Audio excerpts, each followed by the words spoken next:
su exposición? ¿No lo tienen en USB?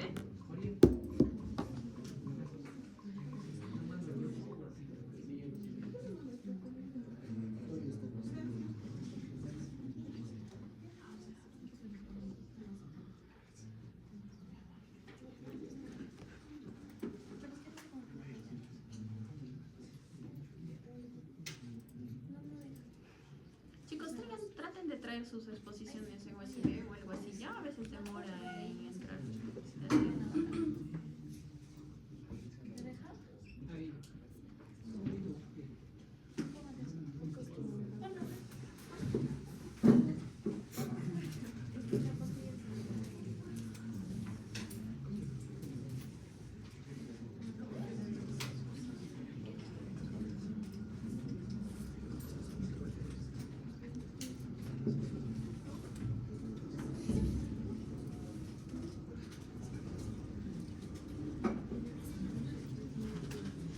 Compañeros, bastante buen día. Vamos a presentar el tema de encéfalo. Escuchen ahí atrás. Primero empezamos, ¿qué es el encéfalo? Va a ser la porción más voluminosa del sistema nervioso central que se encuentra dentro de la cavidad craneana, ¿no? Vamos a tener divisiones del encéfalo durante el desarrollo. ¿Qué van a ser? Las vesículas primarias. La primera vesícula va a ser la vesícula del prosencéfalo, mesencéfalo, y última va a ser la vesícula del romboencéfalo, ¿no? Cada vesícula va a tener una subdivisión y esta subdivisión nos va a dar una estructura en los adultos. La vesícula del prosencéfalo se va a dividir en lo que es telencéfalo y diencéfalo. El telencéfalo nos va a dar a su vez los hemisferios cerebrales, los núcleos basales, y el diencéfalo al tálamo, hipotálamo, subtálamo. La vesícula del mesencéfalo nos va a dar pues lo que es el techo, el tegmento y la cruz del cerebro. La vesícula del romboencéfalo nos va a dar lo que es el metencéfalo y el mieloencéfalo. El metencéfalo nos va a dar el puente y el cerebro, y el mieloencéfalo la médula oblonga. La división clásica del encéfalo está el cerebro, y dentro de esta el diencéfalo, el tronco encefálico y el cerebelo. El cerebro va a ser el órgano más grande en esta cavidad craneana. Va a estar ubicada supratentorialmente y va a ocupar las fosas anterior y medial de lo que es la base del cráneo, ¿no? Para ubicarlo mejor vamos a poner un polo frontal, un polo occipital, una parte dorsal y una parte ventral. ¿Sí? En los hemisferios cerebrales pues van a tener el izquierdo y el derecho divididos por una fisura longitudinal y unidos por un cuerpo calloso, ¿no? Vamos a tener la corteza cerebral y la sustancia blanca. En la corteza cerebral la pigmentación va a estar dada porque se van a encontrar los cuerpos neuronales. Estos van a recubrir pues el hemisferio en forma de giros o circunvoluciones, ¿no? También van a estar separados por surcos, dándonos los lóbulos. Los lóbulos cerebrales serían el frontal, parietal, occipital y el temporal, ¿no? También se considera la ínsula de Rayleigh. Estos van a estar divididos por los siguientes: la cisura de Rolando, que va a ser muy importante, va a dividir el frontal y el parietal; la cisura parieto-occipital, el lóbulo parietal y el occipital, por su mismo nombre; y la cisura de Silvio, el lóbulo frontal con el temporal, ¿no? En los surcos vamos a tener los primarios, que van a dividir lóbulos ya mencionados, y los secundarios, que van a ser los giros, ¿no? En lo que es el lóbulo frontal tenemos a la cisura de Rolando, y anterior a esta va a estar el giro precentral, o se le puede denominar lo que es prerolándica, ¿no? Vamos a tener la incisura precentral, la incisura frontal superior, la incisura frontal inferior, y estas van a delimitar lo que son los giros frontales superior, giro frontal medio y giro frontal inferior. Tenemos a la cisura de Silvio, donde nos va a dar la parte orbital, triangular y opercular. Detrás de la cisura de Rolando vamos a encontrar a lo que es el lóbulo parietal, y nos va a dar la cisura ocentral. Vamos a tener aquí el surco intermediario de Hessen, los pliegues de Gromier, que van a pasar sobre algunas cisuras, van a interrumpir su continuidad. Vamos a tener al lóbulo parietal superior, incisura parietal superior, incisura parietal inferior. En el temporal vamos a tener lo que son las incisuras temporal superior y la inferior, que van a dividir a los giros temporal superior, temporal medio y temporal inferior. En la parte occipital vamos a tener la incisura superior y la inferior, que nos van a dar el primer, tercer y cuarto giro occipital. En la cara interna vamos a tener a la cisura callosa marginal, que nos va a dividir la parte frontal en el giro frontal superior y el giro del cíngulo, ¿no? Vamos a tener a la precuña. Detrás de esta va a dividir la cisura parieto-occipital interna, vamos a tener a la cuña y luego el surco o calcarín. En la parte inferior podemos tener el surco en H, el uncus, que va a ser muy importante porque si va a haber una herniación del uncus, va a hacer comprimir lo que es el mesencéfalo, y en esta zona justo se encuentra el tercer par y vamos a tener una afección que posteriormente la vamos a mencionar. Luego está la cisura medial y lateral, que nos va a dividir al giro temporo-occipital lateral y al giro temporo-occipital medial. Algo muy importante a tocar son las áreas de Brougham. Las más importantes en esta va a ser una de la corteza primaria, que nos va a ayudar posteriormente. Luego la 1, 2 y 3, que va a ser el área sensitiva. La corteza visual, que es el área 17, el área motora del habla o de Broca va a ser la 44, tenemos lo que es el área 22, que es del de Wernicke, la auditiva, que es la corteza auditiva del 41 y 42, y también vamos a poner otro campo visual frontal, pero esto va a ser de los músculos, que es el número 8. Siguiente. En el lóbulo frontal, las funciones principales van a ser el movimiento voluntario, la planificación de toma de decisiones ejecutivas más que todo, la conducta, personalidad. El área de Broca se va a ubicar en esta zona, como ya mencionamos, en el área 44 y 45 de Brodmann. Tenemos también el campo ocular, como se puede apreciar en la imagen, las funciones ejecutivas en la corteza prefrontal, ¿no? Las aplicaciones clínicas es que si se produce una lesión en esta, va a haber una debilidad contralateral a la lesión. Va a haber alteraciones del lenguaje como lo que es Broca. En esto los pacientes empiezan a hablar lento y pues sí se les entiende lo que dicen, ¿no? Pero va a ser muy lenta la producción de las palabras de esta. Los cambios de conducta y déficit funcional en las funciones ejecutivas que tenga el paciente. En el lóbulo parietal, las funciones principales va a ser sensibilidad, va a ser presión, dolor, temperatura, la propiocepción del cuerpo, la integración sensorial y la orientación espacial, ¿no? Orientación espacial quiere decir que si de acá te ubicas a dónde es tu casa, cómo puedes llegar y todo eso. Áreas importantes es el giro post-central, como ya mencionamos, el giro precentral va a ser el área motora y el giro post-central va a ser la sensitiva, por eso las afecciones, áreas de Brown 1, 2 y 3, las lesiones va a ser la pérdida de sensibilidad también del lado contralateral, alteraciones a la sensibilidad, negligencias espaciales y las dificultades en el cálculo. En el lóbulo temporal, las funciones principales van a ser la audición, la memoria, comprensión del lenguaje y el procesamiento de algunas emociones. El área importante es la 41 y 42, que son el área auditiva, y la de Wernicke, el área 22, ¿no? En esta los pacientes empiezan a hablar muy rápido, no se les entiende lo que dice. La aplicación clínica, las lesiones pueden producir alteraciones auditivas, de memoria y dificultad para comprender el lenguaje. En el lóbulo occipital, pues ya está el área conocida, que es el área 17, visual primaria. Las lesiones pueden producir defectos en el campo de la visión y ceguera cortical, ¿no? Y no necesariamente está ciego por alguna lesión externa del paciente. El lóbulo de la ínsula,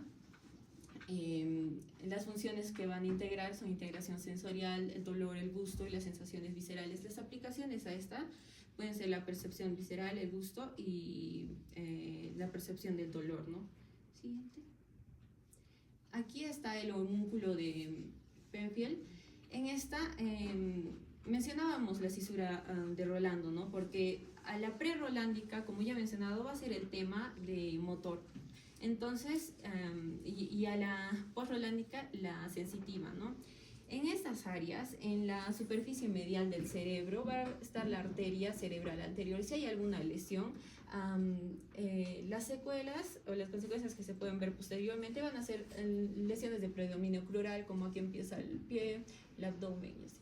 A este lado, donde está la zona lateral, donde está el brazo, la cara, está la arteria cerebral media. Si hay alguna lesión isquemia en esta, pues el predominio va a ser rostral o braquial. Siguiente. En los ventrículos, ¿no? Tenemos 4 ventrículos por donde discurre el líquido cefalorraquídeo. Tenemos los ventrículos, 2 ventrículos laterales que van a tener una asta frontal, la porción central, asta occipital y asta temporal. La parte roja va a ser el plexo coroideo y van a tener una comunicación con el tercer ventrículo por el agujero de Monroe, ¿no? Aquí tenemos el tercer ventrículo, vamos a tener las partes que son el receso supraóptico, el receso infundibular, vamos a tener el receso pineal y suprapineal. Y esta zona, que es la adhesión intertalámica, va a pasar lo que es la comisura intertalámica, ¿no?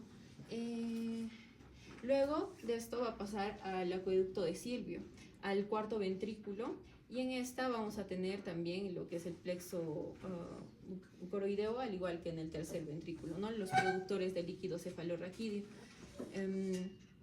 Estos van a tener 2 orificios, un orificio de Magendie y otro de Luschka, donde van a pasar a lo que es el espacio subaracnoideo, para que las granulaciones subaracnoideas pues hagan la reabsorción hacia los senos venosos, ¿no? Todo esto tiene que funcionar de manera, siguiendo estos pasos, para que no haya una obstrucción que vendría a ser una hidrocefalia, ¿no? Y ahí nos daría una hidrocefalia no comunicativa y comunicativa. En el caso que sea no comunicativa, pues puede haber alguna obstrucción, tumor, y comunicativa puede ser que haya un cambio dentro del líquido cefalorraquídeo para que no se pueda hacer esa difusión. Siguiente. Y los tipos de fibra ya también en la sustancia blanca, porque todo lo anterior está basado más en la sustancia negra, en la sustancia gris. Los tipos de fibras van a ser de asociación, que van a conectar a lugares en el mismo hemisferio, como son las flechitas rojas, y las fibras comisurales de otro hemisferio a otro, que son las verdes, y las fibras de proyección, que pues vayan a ir desde la corteza hasta el tronco encefálico o ya sea la médula. Ahora vamos a hablar del diencéfalo. Como ven, en esta parte del diencéfalo se encuentra en la región central del cerebro. ¿Cómo está ubicado? En la parte superior, acá vemos que se encuentra el fornix, también se encuentran los ventrículos laterales. Medial está el tercer ventrículo y a los lados laterales está la cápsula interna, más específicamente el brazo posterior. El diencéfalo va a estar compuesto por el tálamo, que observan esta región como ovoide, el epitálamo, el hipotálamo y el subtálamo. El tálamo es la porción más voluminosa, casi forma, representa el área casi de 4/5 partes del diencéfalo, y este va a tener grupos. Un grupo anterior, un grupo lateral posterior y un grupo medial, y va a estar dividido, como observan, como por una Y, por esta Y. Entonces, en la parte, empecemos por la parte anterior, está el núcleo anterior, luego en la posterolateral, lo dividimos entre el posterior, los laterales y los ventrales. Y este tálamo, va a estar unido por la comisura intertalámica. ¿Cuáles son sus funciones? El núcleo anterior se va a estar encargado del aprendizaje y la memoria. Los mediales va a estar encargado de la regular las emociones. El núcleo ventral anterior y lateral, estos dos, va a estar encargado de la coordinación motora. El posterolateral medial, posterolateral medial lateral, va a estar encargado de la integración sensitiva, y también del posteromedial de la sensorialidad gustativa, Y bueno, los núcleos intralaminares que se encuentran por esta región, que está adentro, se encarga del mantenimiento de la conciencia. ¿Qué es lo que pasa cuando hay una lesión en esta área? Tenemos el síndrome talámico, o también llamado de Jerry-Rose, que en este caso, cuando hay una lesión o un infarto, va a causar que la persona tenga una pérdida de la sensibilidad, hiperestesia, que es, digamos, algo que me pincho yo, pero ese dolor es muy incrementado. Y alodinia es, por ejemplo, digamos, yo me estoy poniéndome mi ropa, ese roce de mi ropa con mi piel, esa alodinia me va a generar un dolor, a eso le llama alodinia. Y la mano talámica, como ven acá, entonces, el paciente va a tener la mano flexionada y los dedos también van a estar como flexionados.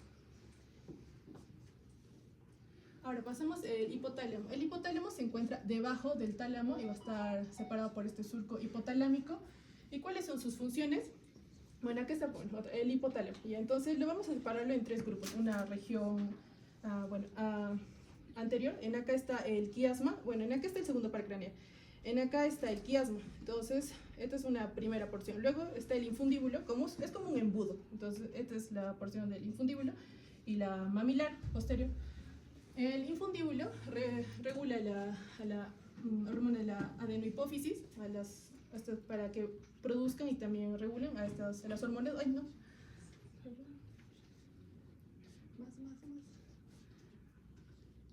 Bueno, gracias.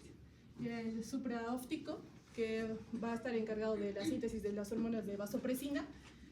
La región posterior y anterior. Posterior se va a encargarse de retener el calor, y la anterior va a ser de la pérdida de calor corporal. Los núcleos dorsolaterales se encargan de generar el apetito, y quien lo controla, bueno, el núcleo su opuesto, por decirlo así, ventromedial, es el centro de la saciedad. El núcleo mamilar, que está casi por esta parte posterior, se encarga del aprendizaje y la memoria, y el supraquiasmático, la regulación del ritmo circadiano, que, o sea, cuando se secreta, bueno, quien nos encarga de decir si desde día o de noche, es ese ciclo de dormir y despertarnos, más que todo. Bueno, el subtálamo, bueno, como se encuentra en esta región, en acá vamos a encontrar el núcleo de Luis. Se va a encargar de la regulación y coordinación de los músculos proximales de los miembros. Ahora, si hay una lesión en el subtálamo, va a haber el hemivalismo. La persona, yo le pido a la persona, digamos, mueve la mano derecha. Entonces la persona va a mover, pero de una forma como que suave, o sea, tendría que moverlo suave, pero lo mueve como bruscamente, involuntariamente. ¿Puedes ponerlo en el medio, por favor? Casi por el medio.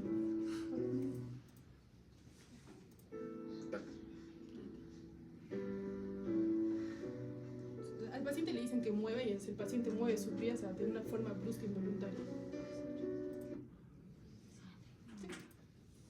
Ya, luego tenemos al epitálamo. En el epitálamo tenemos a la glándula pineal, que es la que se va a encargar de secretar melatonina, que se va a aumentarse la secreción en la noche, y en el día va a disminuir. Sus funciones principales son inhibir el desarrollo de las características sexuales secundarias, y también participa en el ritmo circadiano. Bueno, en algunos, pues bueno, las patologías más comunes, por decirlo así, es los tumores en esta glándula pineal. Va a ocasionar que en el niño padezca hidrocefalia, y al crecer un tumorcito en la glándula pineal, va a comprimir un poco al mesencéfalo. Entonces esto va a ocasionar que el paciente tenga como que movimientos oculares como que desorientados, alterados. Ahora vamos a hablar de los ganglios basales, que también se encuentran por el tálamo. ¿Qué son? Son un conjunto de núcleos de la sustancia gris. Va a estar estos... Bueno, y sus funciones va a ser el aprendizaje motor, hábitos y funciones cognitivas, y va a estar compuesto por el caudado, que como ven es como una cola, cola, el putamen, el globo pálido, el núcleo subtalámico y la sustancia gris. Empecemos con el caudado. Bueno, puse una imagen de... Bueno, el caudado primero. Su función es la cognitiva. Entonces, yo me quise recordar del caudado de cola. Entonces, puse de Pikachu y de Buscar Nemo. De Pikachu, por ejemplo, para tener una pelea tiene que planificar, tiene que seleccionar el movimiento. Ahora también, cuando uno, por ejemplo, bueno, esta parte, digamos, cuando uno tiene un examen, ya tiene un examen, entonces ha estudiado, entonces el caudado se encarga de recordar lo que he estudiado, entonces en ese momento voy a responder, o sea, voy a responder lo que he aprendido. Patrones de movimientos para, digamos, para alcanzar una botella, el hecho de agarrar, levantar y llevármelo a la boca, se encarga el caudado. Y otro es la recuperación de memoria. ¿Se recuerdan de Doris? Doris que a veces pierde la memoria y a veces vuelve a recordar todo, entonces recuperación y utilización de la información de la memoria. Y situaciones de alerta. El putamen se encarga de la función motora. Ya puse también de la película de Karate Kid, de Daniel San. Se recuerda que a Daniel San le dice encerar, no sé cuál era el otro. Entonces, tanto hacer esos movimientos de seleccionar el movimiento, ejecutar el movimiento, y ya automáticamente uno ya genera ya esos movimientos de defensa, se encarga el putamen. Y el globo pálido es el que se encarga de regular la actividad motora. Puse de Rayo McQueen, porque en esta parte el globo pálido se encarga de inhibir, pero también a la vez de empezar el movimiento. Entonces recuerden de Rayo McQueen que cuando tiene que frenar, tiene que limitar el movimiento y ya. Y si quiere arrancar, ya pues arranca.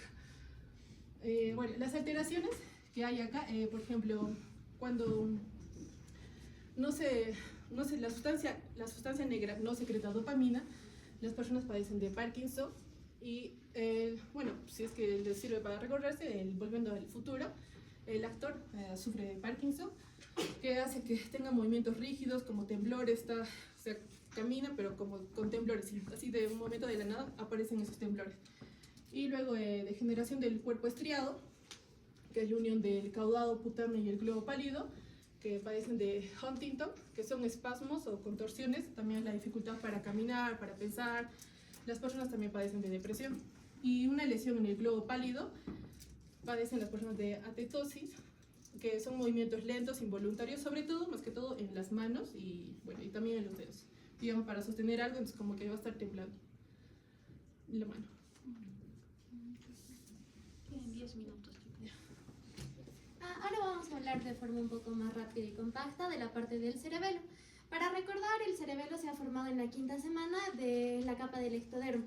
Vamos a recordar que al lado del cerebelo vamos a tener 3 pedúnculos, que estos nos van a ayudar a anclarse o unirse a otras estructuras. Vamos a tener el pedúnculo cerebeloso superior, o llamado también brachium conjunctivum. Este nos va a ayudar a unirnos al mesencéfalo. El pedúnculo cerebeloso medio, o brachium pontis, que nos va a ayudar a unirnos con la parte de la región basilar de la protuberancia. En cambio, el último, que es el pedúnculo cerebeloso inferior o cuerpo restiforme, nos va a ayudar a unirnos al bulbo raquídeo. Las funciones principales del cerebelo van a ser 5 funciones principales. Una, que nos va a ayudar a la coordinación automática, a la función motora somática, al tono muscular y al equilibrio. Ahora vamos a ver la división, por así decir, primaria, o la que se solía hacer inicialmente, que es en 3. El archicerebelo, el paliocerebelo y el neocerebelo. Como sabemos, el que está más desarrollado es el neocerebelo. En caso del archicerebelo, vamos a ver que va a incluir al lóbulo flóculo-nodular. Por ende, se va a encargar del equilibrio, ya que va a tener al sistema vestibular. Este no va a dar estímulos perceptivos sensoriales conscientes, sino inconscientemente. Al paliocerebelo, pues va a incluir al lóbulo anterior, al lóbulo simple, a la úvula, a la pirámide y a los lóbulos biventrales. Este se va a encargar de la recepción del estímulo y del tono muscular principalmente. El neocerebelo, que va a incluir a los lóbulos semilunares superiores e inferiores y al núcleo dentado, nos va a ayudar con la coordinación motora de la función motora somática. Principalmente estos 3 pueden verse afectados por tumores que van a estar en la parte del tercer ventrículo, si no estoy mal. Ahora vamos a ver macroscópicamente cómo están sus delimitaciones o ubicaciones. En la cara superior vamos a tener a la tienda del cerebelo, que estaría más o menos por esta parte. En la parte de la superficie inferior vamos a ver que va a estar ubicado o va a estar en correlación con la fosa cerebelosa del cráneo.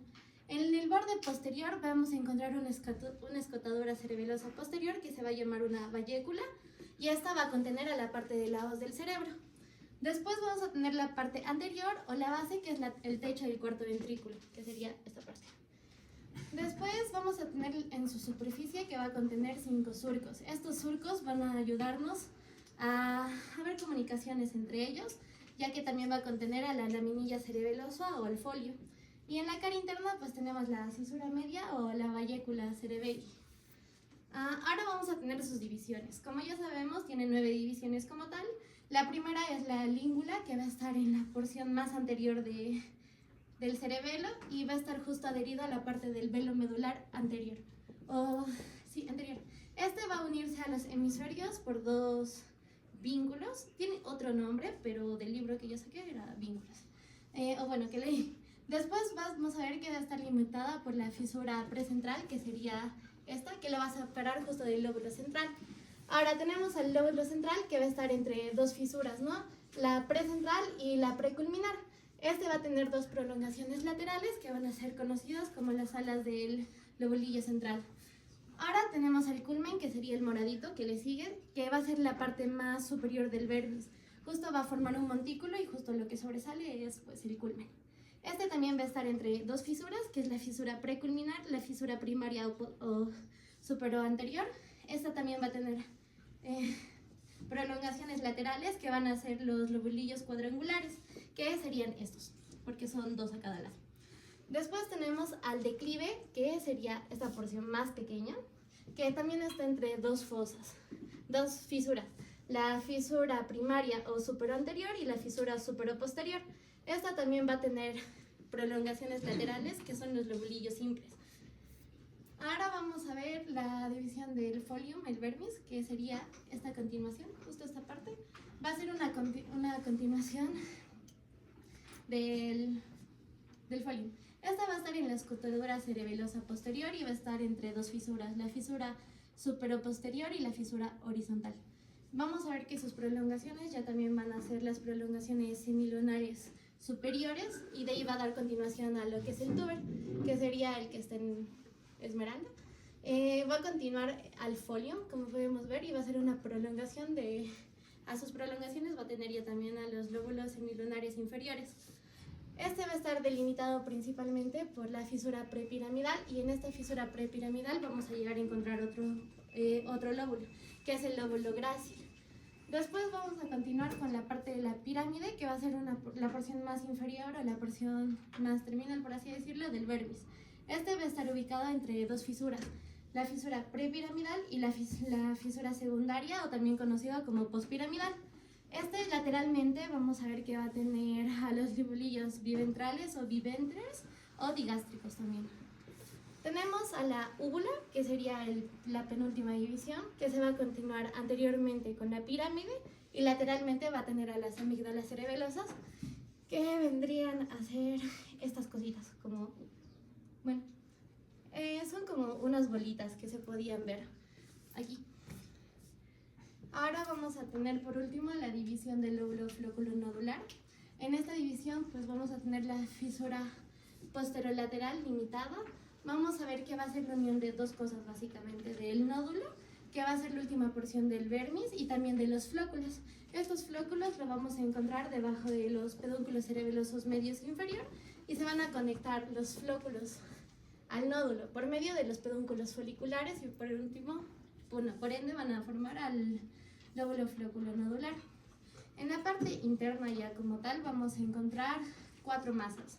Estas son 4 masas que son los núcleos, que son los núcleos básicamente, que son los núcleos cerebelosos.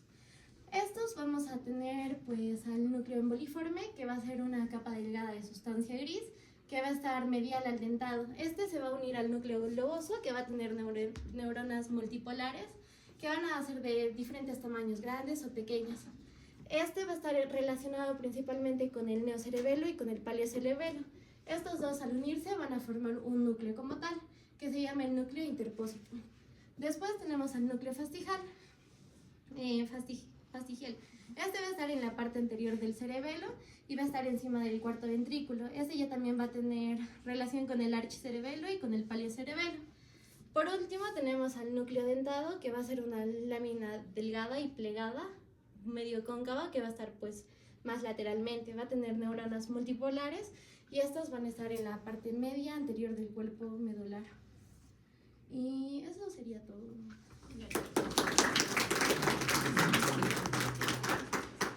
Tengo una pregunta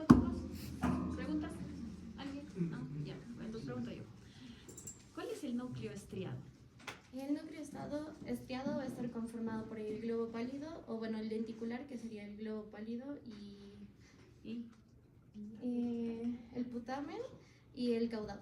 es el caudado y el putamen. ¿Ya? Podemos poner los ganglios basales otra vez. Lo que pasa es que lo han puesto en sagital y mejor es siempre verlo en axial. ¿Ya? A ver alguna imagen axial que tenga. Axial, chicas. Adelante creo había alguna foto. ¿Saben qué es axial, no es cierto? Axial es. Más adelante, adelante, adelante. Adelante. Sigan, sigan. No, eso es una coronal, ¿ya? ¿Tienen alguna foto axial del cerebrito? A ver, adelante creo que había fotos axiales. Es que siempre para acordarnos ganglios basales hay que poner fotos axiales. A ver, otra vez. Regrese, regrese.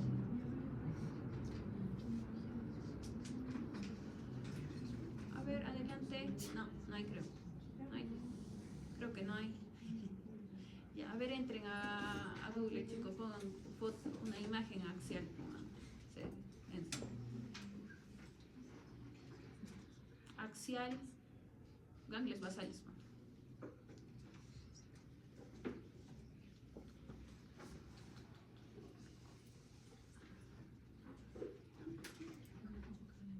Sí, anatomía, con anatomía, nada de semio, porque semio lo vamos a hacer, ¿no? Se supone que es un repaso anatómico.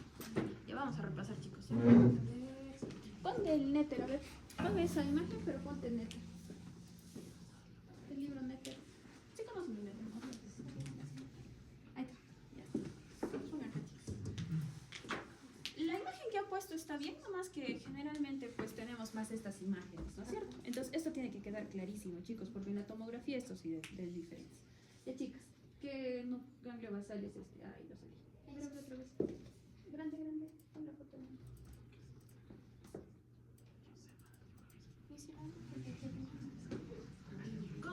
Abrir. Así creo que puede.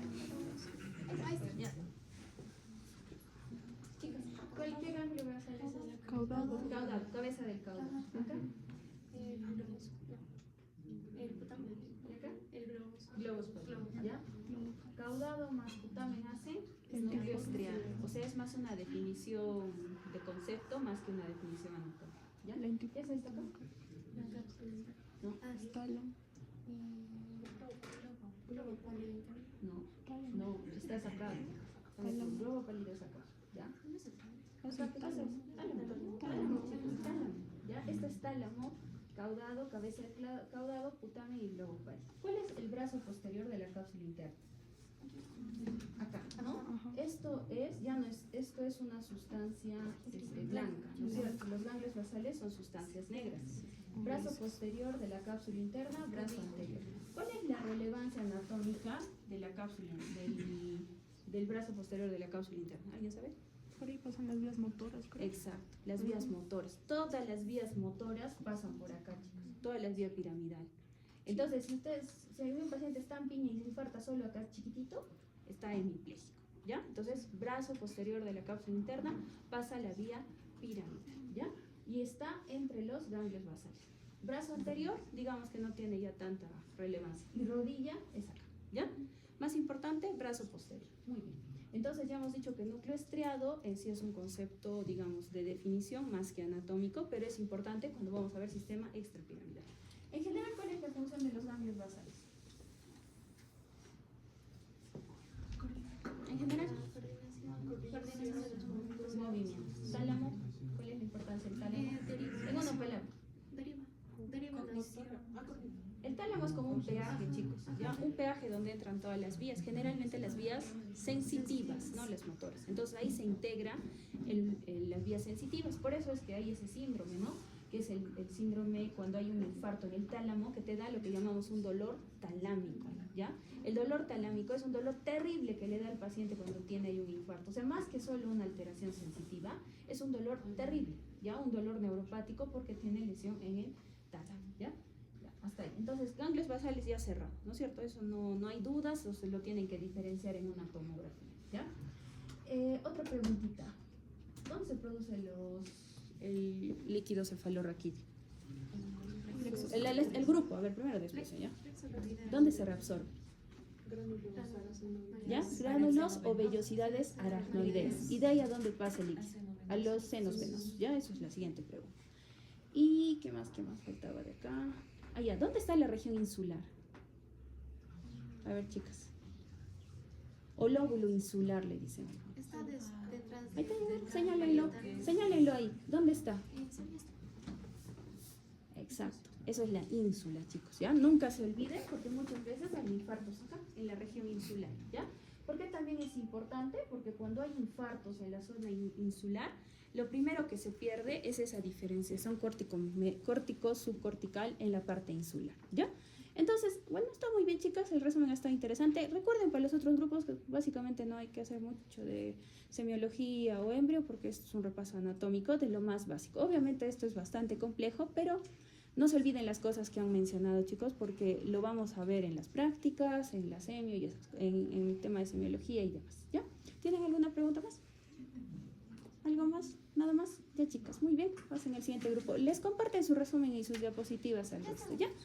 Algo más que me estaba olvidando, ya ganglios basales. Ah, ya. A ver, chicos, en esta imagen, porque otra vez tuvieron una imagen con eso. ¿Qué ventrículos son estos? Lateral. ¿Qué es? Esto. A ver, algo por está. ¿Ves? Les cambian la foto y ya se confundieron. ¿Ya? ¿Qué ventrículo es esto? Laterales. Ventrículos laterales hasta. El ventrículo lateral es como si fueran unos cuernitos, ¿no es cierto? Cuando ustedes lo ponen en la foto sagital, pero este es en la foto axial. ¿Cómo se llama esto? Hasta anterior, chicas, este es frontal, ¿ya? Entonces, ventrículo lateral tiene dos astas, un asta anterior y un asta posterior o astas temporales, ¿ya? Normalmente deben ser así delgados, generalmente las astas temporales o la parte posterior del ventrículo lateral es como un espacio virtual, donde no se debería de ver. Se ve cuando hay hidrocefalia, ¿ya? O cuando a veces son ancianitos y ya tienen un grado de hidrocefalia. ¿Cuál es? ¿Ventrículo? Tercer ventrículo. En un paciente joven el tercer ventrículo está como colapsado, así que a veces solo lo vemos como una línea. Si ustedes lo ven ya un poco rechonchito, ya está dilatado, ¿ya? Y cuarto ventrículo, no se ve. El cuarto ventrículo se tiene que ver una imagen más abajito. Puedes buscar otra imagen, ponte cuarto ventrículo, corte axial.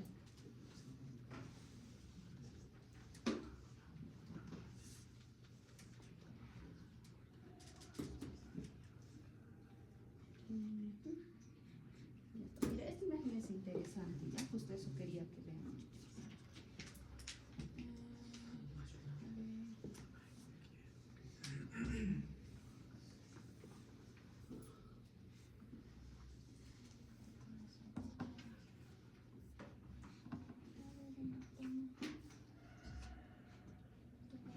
Ya. Acá, por ejemplo, chicos, en esta imagen, el cuarto ventrículo, normalmente, no, es que esta imagen no está tomada, ahí está. El cuarto ventrículo, normalmente ya sea en una toma o en una reso, lo vemos así, ¿ya? Al costado está obviamente los lóbulos cerebelosos, ¿no es cierto? ¿Cuál es el problema de que se obstruye el cuarto ventrículo? ¿Qué pasa si se cierra, se tapa por alguna cosa? ¿Qué creen que suceda? Porque es chiquito, ¿no? Hay una hidrocefalia. ¿De qué tipo?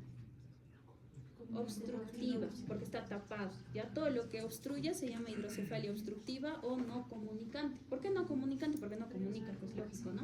Entonces, todo que se meta ahí genera hidrocefalia, ¿ya? Este espacio es un espacio bien pequeño, ¿no? No crean que es grande, máximo será pues 1 centímetro. Entonces es muy susceptible a que se obstruya con tumores, si existe hemorragia pues con sangre, y también se puede meter cisticercosis, ¿ya? Y da hidrocefalia obstructiva. Por lo tanto, como no drena el líquido cefalorraquídeo, se tapa y los ventrículos se dilatan, ¿ya? Entonces miren, por ejemplo, acá, miren esta imagen, para que no se olvide. Esta imagen es un infarto, chicos, ¿ya? Una hipodensidad de cerebelo del lado, ¿qué lado es este? Izquierdo. Recuerden que tomografía es al revés, ¿ya? Acá hay un infarto que está generando edema y ya no se ve el cuarto ventrículo. ¿Ven? No se ve. Entonces este paciente está haciendo hidrocefalia. Esto es una emergencia. Si no se opera y no le ponen una derivación, el paciente se muere, ¿ya? Entonces, para eso nos sirve pues neuroanatomía, para saber dónde está el cuarto ventrículo. Y moraleja, cuando vean una tomografía siempre hay que mirar hasta abajo, porque si esto está cerrado, es una emergencia neurológica, chicos. ¿Ya? Muy bien. Ya, chicas, creo que eso es todo. Y nada más. Ya está, pasen al siguiente el siguiente grupo.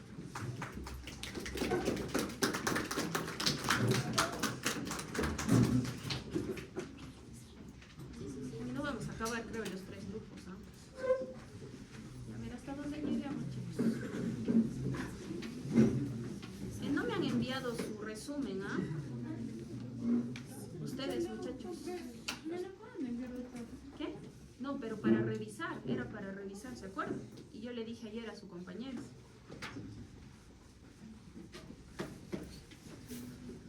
¿Cuáles son sus apellidos? Jalisto. ¿Cómo? Disculpa. Jalisto. Jalisto, con J. Jalisto. Jalisto, ¿qué más? Munaico y... No, Jalisto, tu otro apellido. Yupanqui. Yupa. ¿Su nombre? Yepes Chure. Yepes. Sí. Fernando Joaquín. ¿Yepes qué? Yepes Chure, Fernando Joaquín.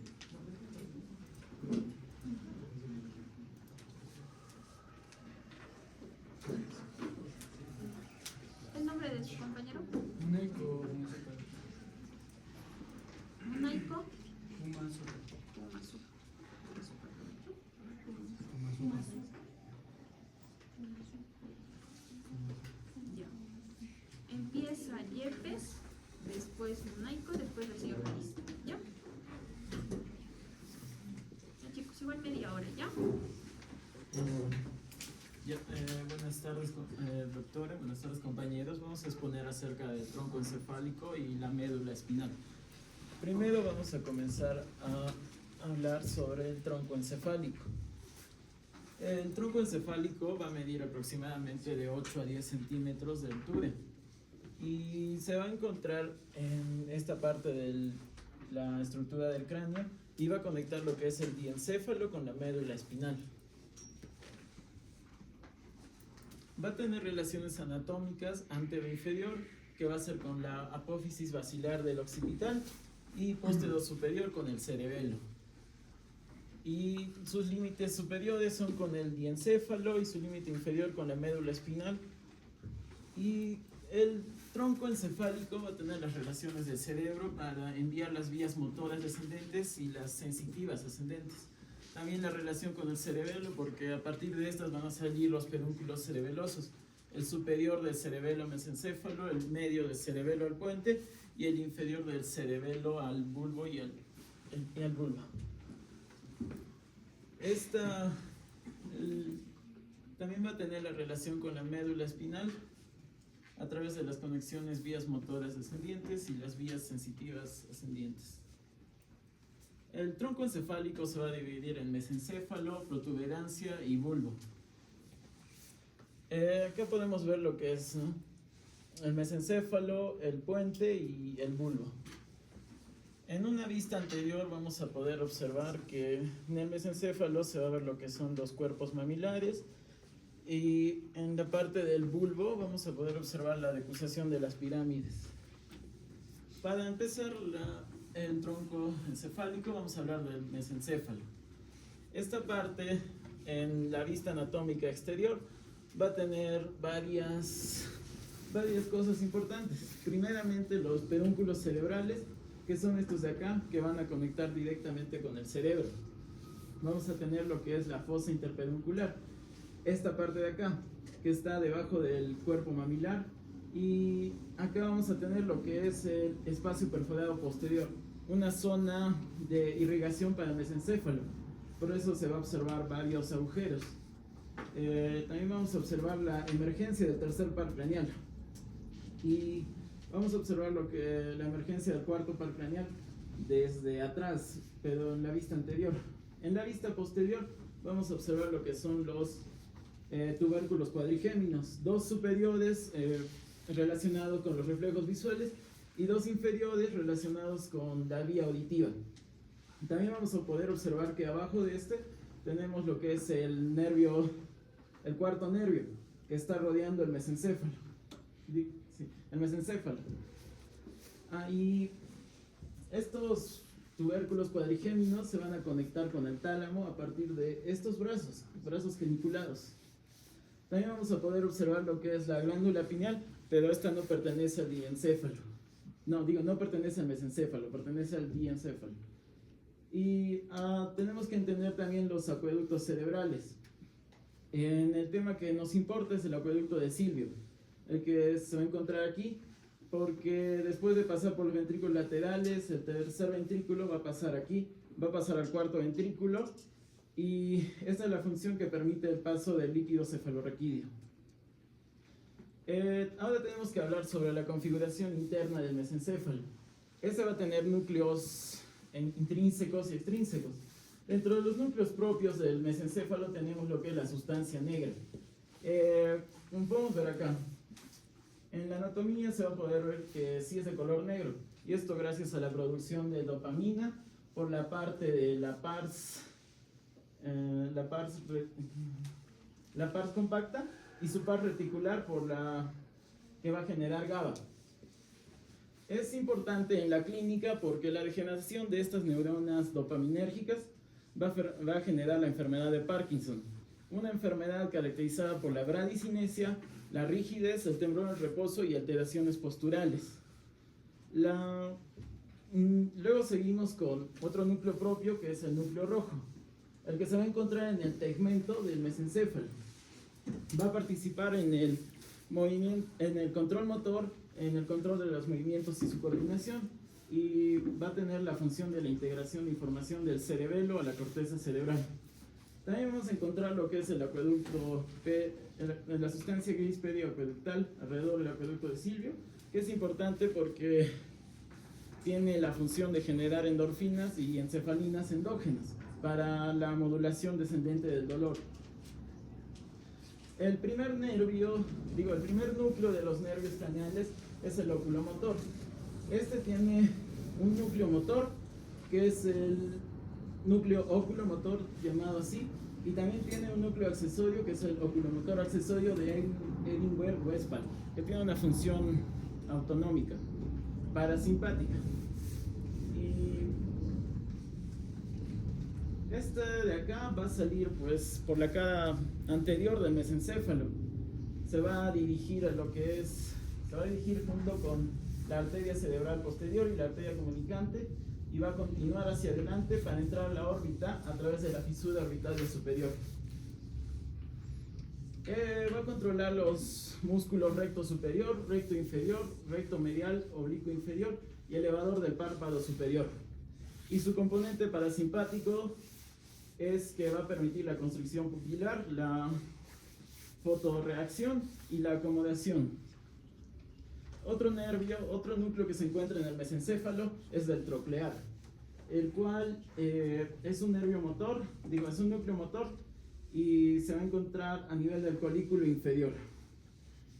Su origen aparente es que va a emerger por la cara posterior, debajo de los colículos inferiores, y se va a dirigir hacia atrás, rodeando el mesencéfalo.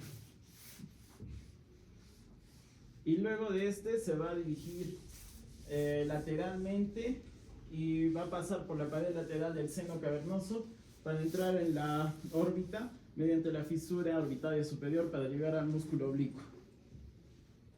La inervación es exclusivamente solo del músculo oblicuo superior, y sus fibras se dirigen hacia atrás y se decusan, por lo que el nervio troclear inerva el músculo oblicuo superior del lado contrario a su núcleo.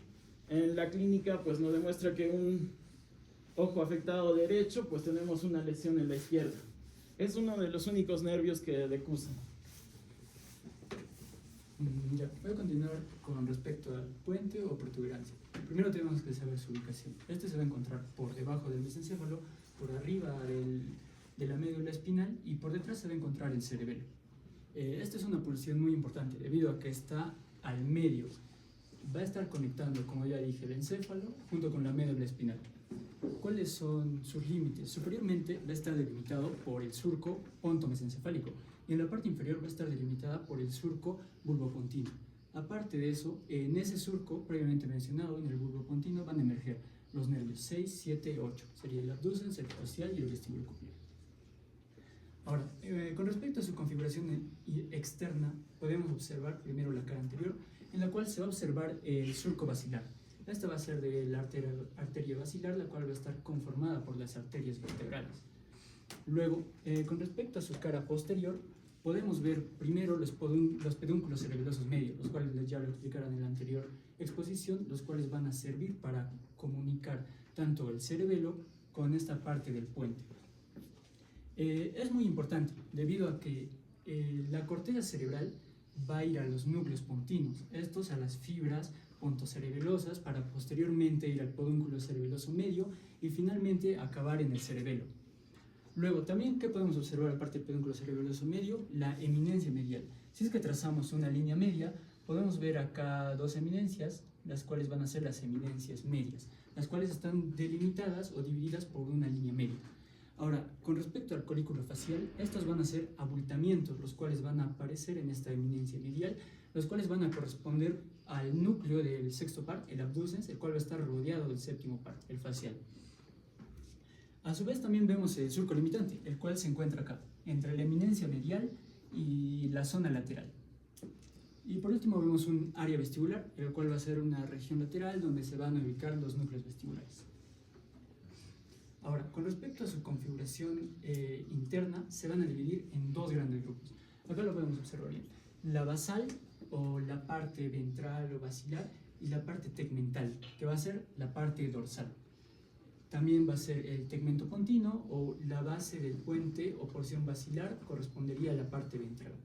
Ahora, con respecto a la base del puente, podemos observar que de ahí nacen las fibras córtico-pontinas, córtico-espinales y córtico-globulares. A su vez también los núcleos pontinos y fibras pontocerebelosas. Los núcleos pontinos van a recibir información precedente de la corteza cerebral y sus axones se van a cruzar transversalmente, entrando así al cerebelo por el pedúnculo cerebeloso medio. Luego vemos el tegmento pontino. Esta va a ser la parte posterior donde vamos a encontrar una formación reticular. También va a ser muy importante debido a que se van a encontrar los núcleos de los pares craneales, fascículos ascendentes, descendentes, también el lemnisco medial, lemnisco lateral y el fascículo longitudinal medial. Bien, primero voy a empezar con el trigémino. ¿Cuál va a ser su origen real? Va a ser un núcleo el núcleo sensitivo y motor, su origen va a estar en el puente, pero su origen aparente va a ser en la cara anterolateral del puente, para posteriormente dirigirse con sus tres raíces. La B1 se va a dirigir a la fisura orbitaria superior, la B2 al foramen redondo y la B3 al foramen oval. Y su función prácticamente va a ser la de sensibilidad de la cara y la función motora de la masticación. Ahora, el sexto par, el abducens, este se va a encontrar en el tegmento pontino, cerca de la línea media. Su origen aparente va a ser el surco bulbopontino y su trayecto y salida va a ser el clivus, va a pasar al conducto de Dorelo y al seno cavernoso para posteriormente salir en la fisura orbitaria superior. Y su función va a ser la de abducción del ojo, específicamente del músculo recto lateral. Ahora, con respecto al séptimo par, el facial, este va a nacer del núcleo facial, que también va a estar en el puente. Este va a salir del surco bulbopontino o del ángulo pontocerebeloso, y su trayecto va a ser del meato acústico interno, luego la conexión facial y el foramen estilomastoideo. Esto va a ser importante debido a que también le va a dar sensibilidad a la lengua y también va a ayudar a la secreción lagrimal y la salival. Como podemos observar en esta línea verde, tiene un sensorio especial. Luego pasamos con el octavo, que es el vestíbulo coclear. Estos van a nacer de los núcleos vestíbulo-cocleares y cocleares en el puente o bulbo. Este va a ser su origen aparente, el ángulo pontocerebeloso, y va a pasar del meato acústico interno al oído interno. Su función principal va a ser la de audición y equilibrio. Ahora, ya hablamos acerca del puente. Ahora el bulbo raquídeo. Esta va a ser la porción más inferior. Va a delimitar arriba con el puente y por debajo con la médula espinal. Va a ser muy importante debido a que va a ser el medio de conexión entre el tronco encefálico y la médula espinal.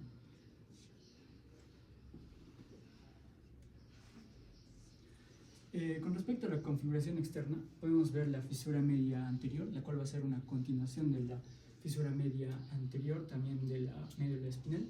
Acá encontramos algo muy importante, que es la decusación de las pirámides, que nos dice que aproximadamente del 85 al 90% se van a decruzar en este lado al lado contrario. Esto se va a denominar la decusación piramidal. Esto quiere decir que en el hemisferio cerebral derecho va a controlar principalmente el lado izquierdo del cuerpo, y al revés, en el hemisferio izquierdo del cuerpo va a controlar la parte derecha del cuerpo. Y también es muy importante debido a que va a estar relacionado con el tracto córtico espinal. También podemos presenciar las olivas,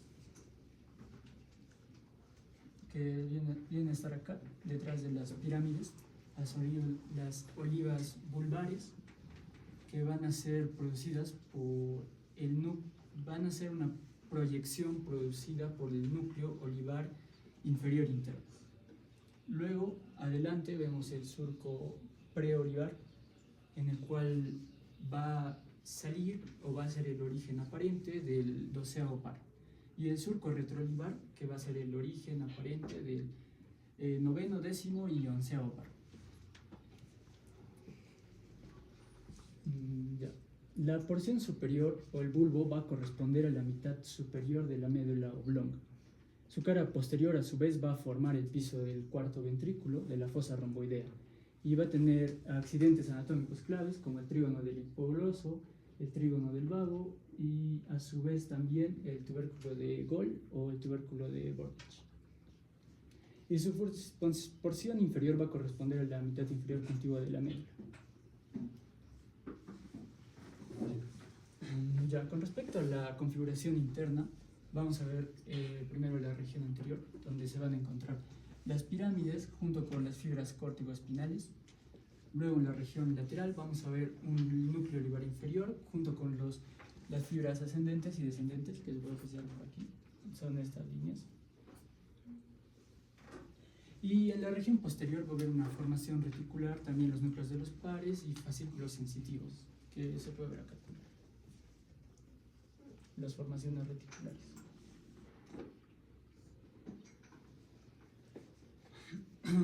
Ahora con respecto al 9º par.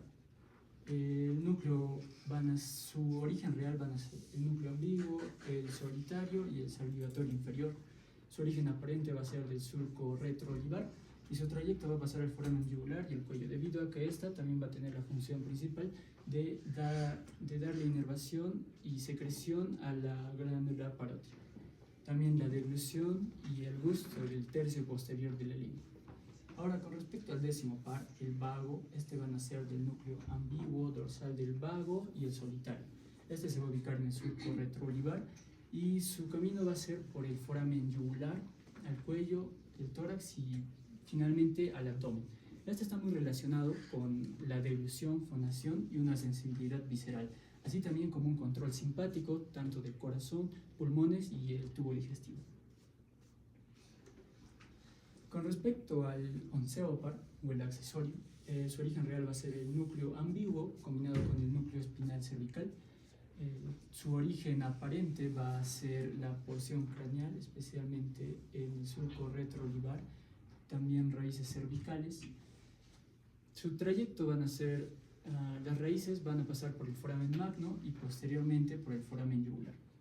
Y es muy importante debido a que va a darle movimiento al esternocleidomastoideo y al trapecio. Y el 12º par, el hipogloso, van a ser, su origen real va a ser el del núcleo hipogloso, medial en el bulbo, va a ser su origen aparente el surco preolivar, el cual está entre la pirámide y la oliva, y va a pasar del conducto del hipogloso al cuello a la lengua, y su función van a ser los movimientos de la lengua. Continuando con la exposición, ahora les voy a hablar sobre la médula espinal. Bueno, la médula espinal va a estar localizada dentro del conducto vertebral que va a ser formado por los huesos. Está rodeada por meninges y también por el líquido cefalorraquídeo que ya vimos más anteriormente. Esta se comunica en la parte de arriba con el bulbo raquídeo a través del foramen magno que va a estar dada entre el hueso occipital. Inicia aproximadamente en la unión bulbomedular, o sea, entre el bulbo y la médula, y va a iniciar a nivel del foramen magno. Va a terminar en el cono medular, que va a estar entre aproximadamente L1 y L2, y también va a estar en recién nacidos, que puede alcanzar hasta L3. Mide aproximadamente entre 42 a 45 centímetros. En el hombre es un poco más grande que la mujer porque mide 2 centímetros más. Esta va a estar organizada en 31 segmentos, donde 8 son cervicales, 12 son dorsales, 5 lumbares, 5 sacros y a su vez un par coxígeo. Lo importante acá es que cada segmento tiene un sector anterior y otro posterior. La raíz anterior está encargada de la función motora, de transmitir la función motora, y la raíz posterior de llevar la información sensitiva hacia arriba. Bueno, anatómicamente en la configuración externa tenemos que hay un surco poco profundo que va a estar en casi todo el trayecto, que va a dividir los cordones posteriores. Este se llama el surco medio posterior.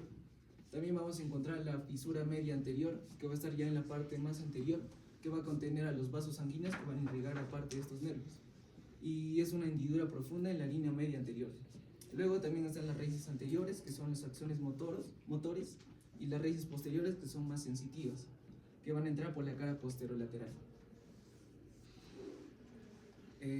Asimismo, presenta engrosamientos a nivel cervical primero, que va desde la cuarta cervical hasta T1. Esta va a llevar la información de los miembros superiores y va a tener su origen en el plexo braquial. También tiene otro engrosamiento lumbosacro, que va a ir desde L1 hasta S3, que va a llevar también la información, pero de los miembros inferiores, y va a originarse desde el plexo lumbar y sacro. También tenemos el cono medular, que va a estar entre L1 y L2, y en recién nacido puede llegar hasta L3, que es el extremo afilado que va a estar de la médula espinal.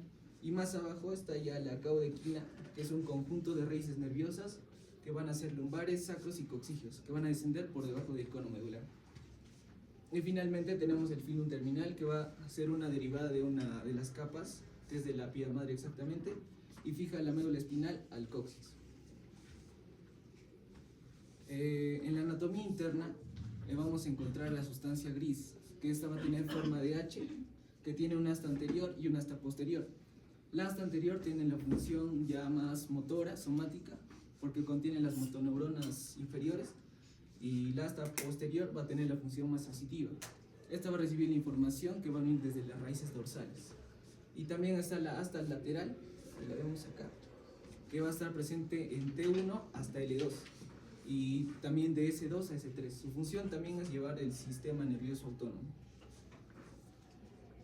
La estructura de la sustancia gris, por ejemplo, en la asta anterior, que va a ser de acá para acá, vamos a encontrar se dividen en dos: los axones alfa, también llamados gruesos, o los gamma, que son los pequeños. Los alfa van a inervar al músculo esquelético, que va a estar presente para el movimiento continuo. Los axones gamma ya van a ser más pequeños, que van a estar teniendo un uso más para el uso muscular, o sea, controlan el tono muscular. Ya en la parte posterior está la sustancia gelatinosa, que va a estar por acá, también llamada del Rolando, que esta va a estar reaccionando a estímulos de dolor y temperatura. Luego también está el núcleo propio, que está por acá, que este tiene ya más de llevar información propioceptiva consciente, o sea, de posición y movimiento. Asimismo existe un centro del asta posterior, que esta va a contener a las interneuronas. Estas van a ser pequeños receptores, pero van a ser exteroceptivos. Y finalmente está el núcleo torácico, la columna de Clark, que está por acá, que esta va a estar presente desde C8 hasta L3, o también puede llegar hasta L4.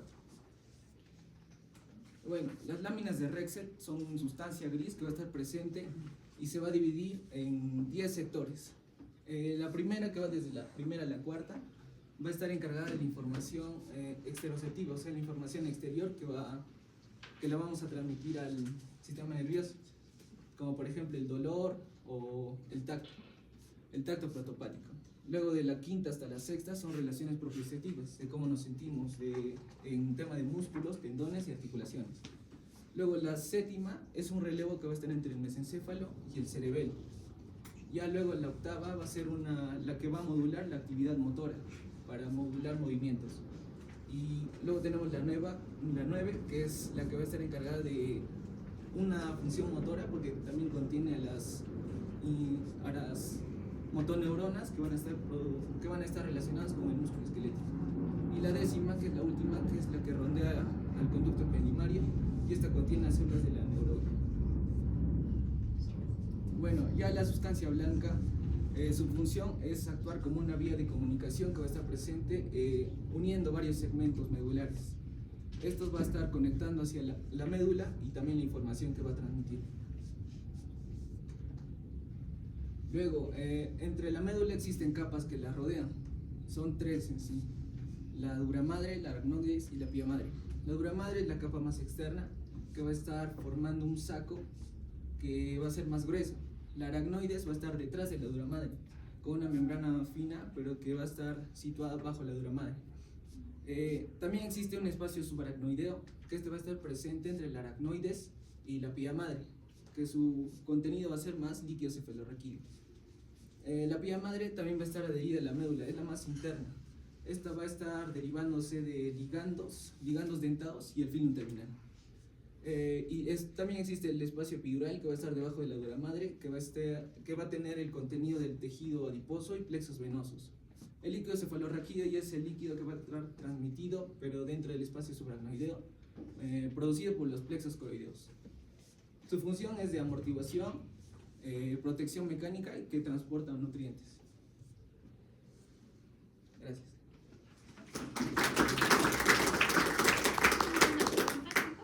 ¿Alguna pregunta? Chicos, cuando hablamos de mesencéfalo, ¿qué núcleos de qué pares craneales están ahí? El oculomotor y el troquear. Ya, o sea, tercero y cuarto, ¿no es cierto? Ya, eso queda clarísimo, ¿no? Lesiones de mesencéfalo hay que pensar tercero y cuarto. Puente, ya, quinto, Facial. ya, ya, sexto, Vestíbulo coclear. ya. El vestíbulo coclear tiene parte en el bulbo y parte en el puente, ya. Entonces, parte bulbo, parte cuerpo es octavo, ya. Entonces, para que no se olvide, mesencéfalo es 3 y 4. Protuberancia es, continuamos, 5, 6, 7, ya. 7 y 8 tiene como entre parte del puente, parte del bulbo. Y bulbo, 9, 10, 11 y 2, ¿ya? Entonces tienen que saber eso porque cuando tenemos lesiones en puente, en bulbo, en mesencéfalo, tenemos que pensar qué pares craneales están alterados, que eso vamos a tener toda una clase, y obviamente buscar semiológicamente qué corresponde. ¿Dónde se encuentra el área de la devolución? O la zona de la devolución. Mesencéfalo, puente, bulbo. Bulbo. Nunca también se olviden eso, chicos. Lesiones de bulbo cerebral te dan alteración de la deglución, ¿ya? Tanto así que puede llegar un punto en el cual el paciente no pasa nada, ni su saliva. Hoy día hemos visto un paciente así, ¿no? Con los chicos que hemos rotado, la señora que había tenido un infarto de bulbo y que como secuela, ya había pasado como 10, 12 años, no puede ni pasar su saliva, ¿ya? No pasa su saliva. ¿Y cómo se refleja el tema que uno pueda deglutir? Existe un reflejo para eso, ¿sabe? El de la óvula. ¿Cómo se llama? No se llama de la úvula. ¿Cómo se llama ese reflejo? Nauseoso, ¿ya? Reflejo nauseoso, ¿ya? Entonces, reflejo nauseoso es una función netamente del bulbo, ¿ya? Esta parte es un poco compleja, chicos, pero si no lo recordamos nos vamos a confundir cuando hagamos pares craneales o cuando hagamos síndromes arteriales, ¿ya? A ver, ¿qué hora es? ¿Podemos hacer en media hora el otro tema? Si no, para terminar ya. Ya, chicos, pasen el otro grupo, por favor. La idea de que me entregan el resumen era pues antes, ¿no? Para poder revisarlo y ver el contenido que le iban a dar a sus compañeros, ¿sí? Eso para los grupos que vienen, chicos, ¿sí? Pase el siguiente grupo.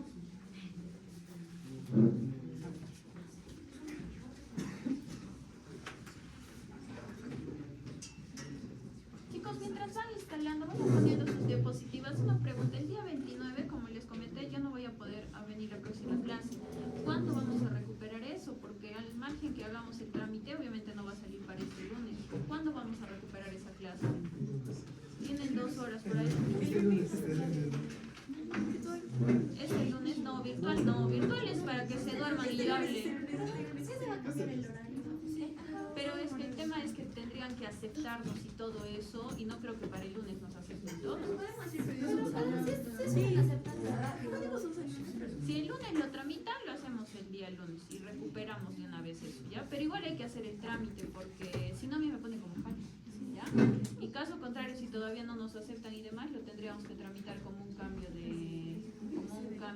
solo de esa actividad de clase, ¿ya? Entonces, chicos, el día lunes tendríamos clases de 7 a 9 en Servicentro, ¿de acuerdo?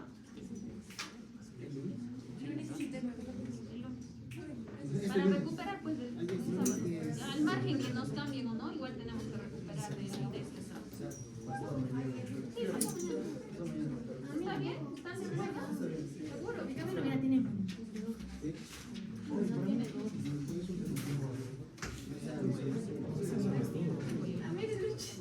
¿Tienes dos nomás?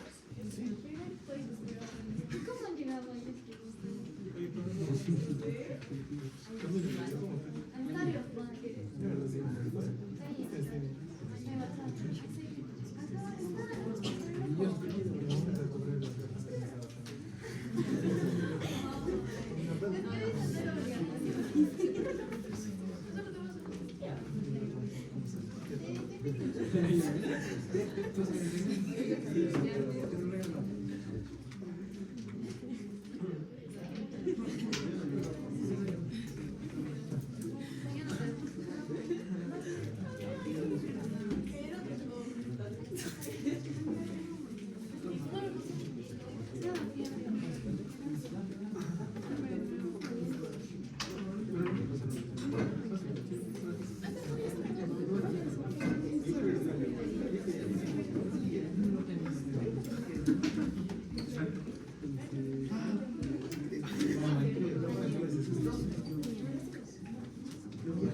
¿Cuál es el apellido de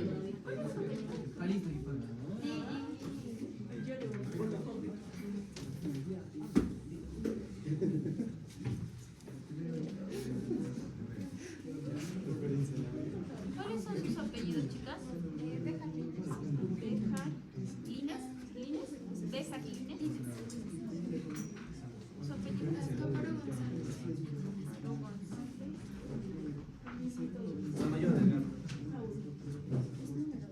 Ya, chicos, así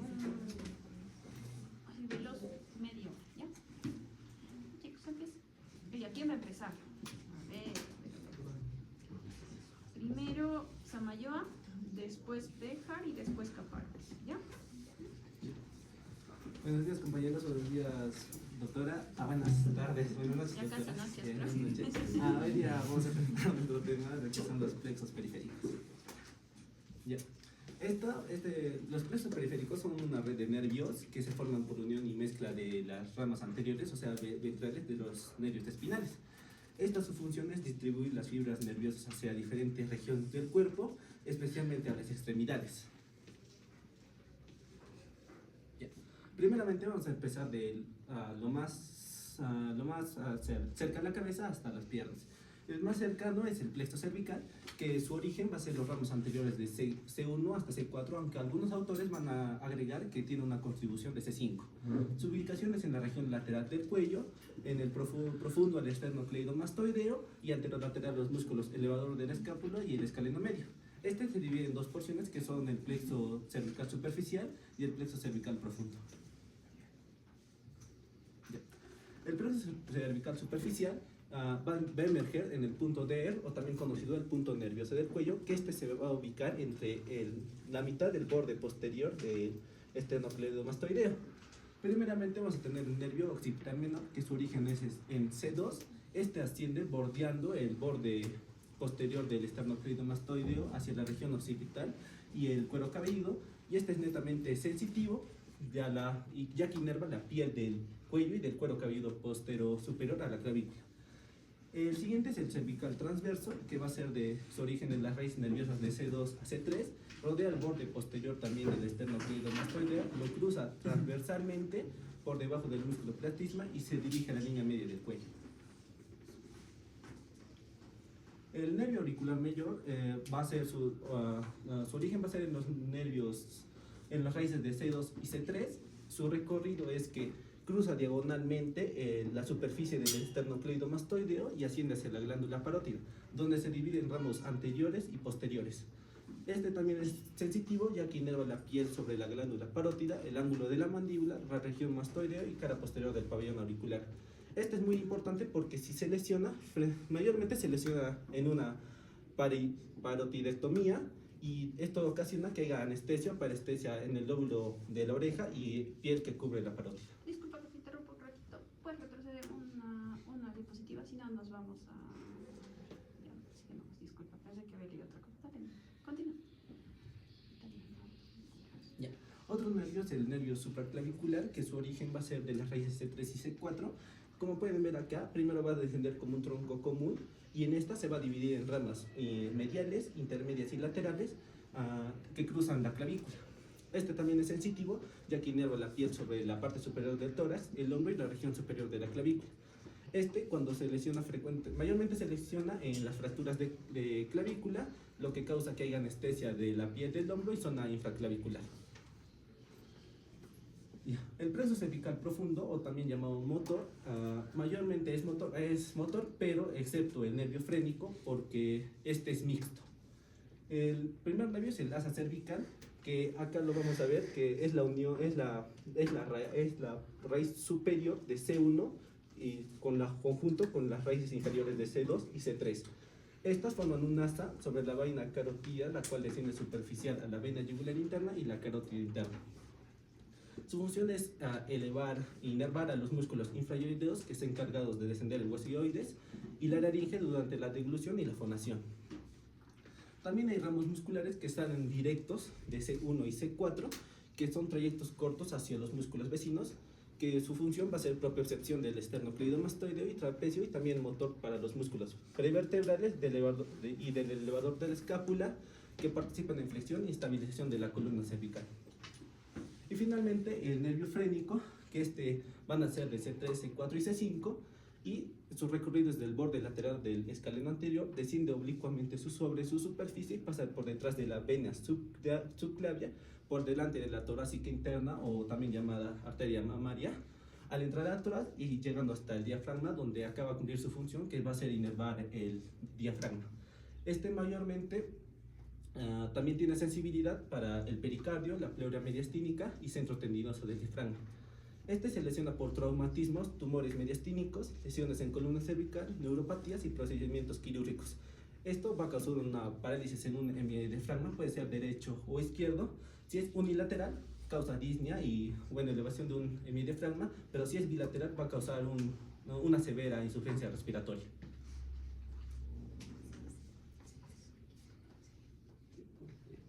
Ahora pasamos al plexo braquial, que también estas son una red de nervios que se encargan de los miembros superiores.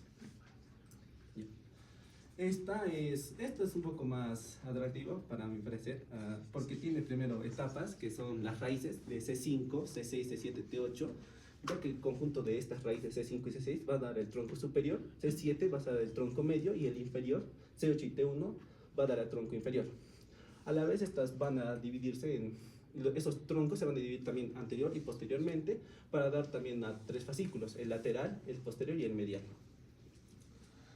También te quiero decir que si el plexo este plexo, si está conformado más la raíz nerviosa de T2, puede ser un plexo posformado, pero si está agregado la raíz nerviosa C4, puede ser un plexo preformado. Estos fascículos rodean la segunda porción de la arteria axilar y reciben su nombre según su relación con ella. Bueno, los ramos supraclaviculares están llamados así porque estos se localizan y se organizan encima de la clavícula.